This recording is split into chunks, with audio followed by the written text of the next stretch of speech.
Assalomu alaykum do'stlar. Bugun siz bilan SAT imtihonidagi, ya'ni Maths qismidagi biroz qiyin bo'lgan savollardan birini ko'rib chiqamiz.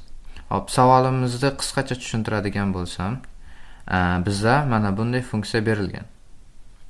Ya'ni fx funksiya berilgan va sharti a 0 dan kichkina va biz topishimiz kerak bo'ladigan narsa f 17a bo'lgandagi qiymat, ya'ni x o'rniga 17a qo'yganimizdagi qiymat va f8a, ya'ni x o'rniga 8a bo'lganda chiqadigan qiymatlarni, ikkita qiymatni ko'paytmasini so'rayapti. Ya'ni the product of degani, menimcha bilsanglar kerak, ko'paytmasi degani.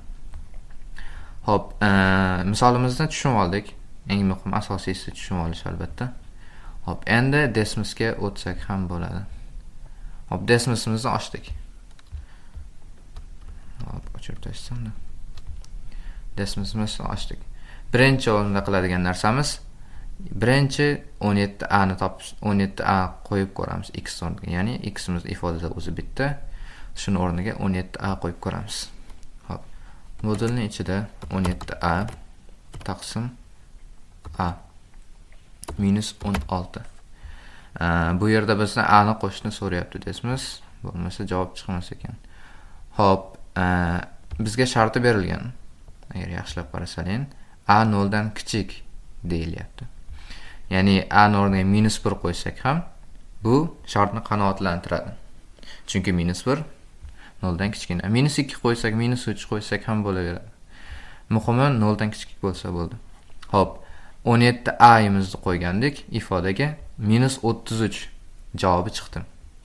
Bu degani f 17a imiz, ya'ni x o'rniga a qo'yganimizda, x o'rniga 17 qo'yganimizda, ya'ni x javobimiz minus 33 chiqar ekan.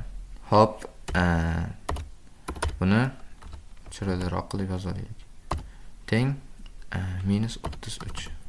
Hop, endi ikkinchi ifodamiz topishimiz kerak, ya'ni 8a.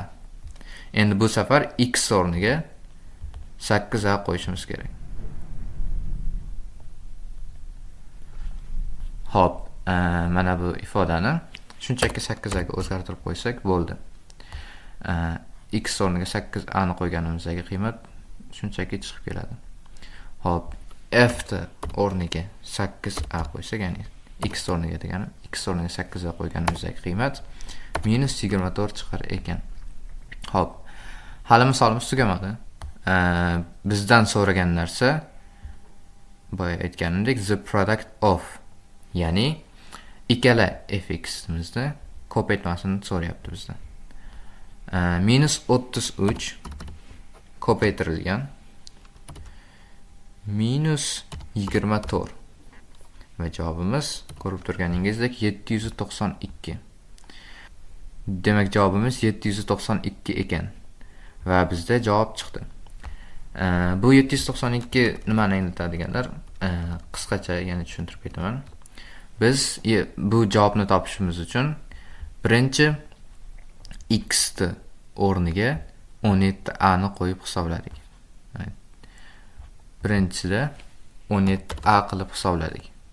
Va a ni o'rniga shartimizni berilgan shartdan chiqib ketmagan holda, ya'ni 0 dan kichik bo'lsin degan va a ni minus 1 ga tenglab oldik, ya'ni shartni qanoatlantiradi. Va shunday qilgandik, minus 33 degan javob chiqdi.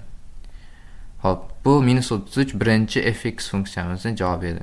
Endi ikkinchi fx funksiyamizga o'tdik keyingi yo'nalishimizda. Hop, 8a ni qo'ygandik. Bizda javob minus 24 chiqdi. Bunda ham a xuddi shunday turaveradi, ya'ni minus 1 shaklda turaveradi. Hop, f17 funksiyamiz, f17a funksiyamiz minus 33, f8a funksiyamiz minus 24 chiqdi. Bizdan so'ragan narsa bularni ko'paytmasi edi. Va bularni ko'paytirgandik, 792 degan javobni oldik. Bu to'g'ri javob. Oxirigacha ko'rganingiz uchun rahmat. Yanada ko'proq desmisda oson ishlanadigan SAT savollarini har kuni ko'rish uchun kanalimizga obuna bo'lishingizni so'rab qolamiz. Rahmat.